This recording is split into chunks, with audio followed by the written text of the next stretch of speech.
संक्रांतीला सुगड पूजन केले जाते. तर हे सुगड पूजन कसे करावे? सुगड पूजनासाठी पाट किंवा चौरंग घ्या. त्यावर लाल रंगाचे वस्त्र टाका. घरात जितक्या स्त्रिया असतील तितके सुगड मांडावे. तर प्रत्येकीचे 5 सुगड याप्रमाणे मांडावे. सुगडाच्या खाली आधी तांदूळ किंवा गहू गोलाकार करून ठेवावे आणि त्यावर सुगड मांडावे. सुगड मांडण्याच्या अगोदर त्याला सुतवून घ्यावे, म्हणजे 5 वेळेस दोरा गुंडाळावा.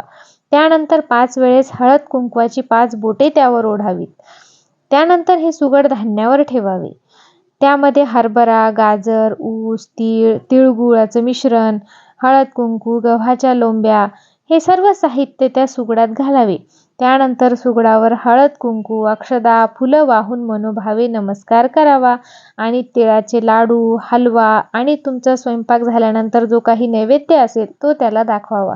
अधिक माहितीसाठी लिंकवर क्लिक करा.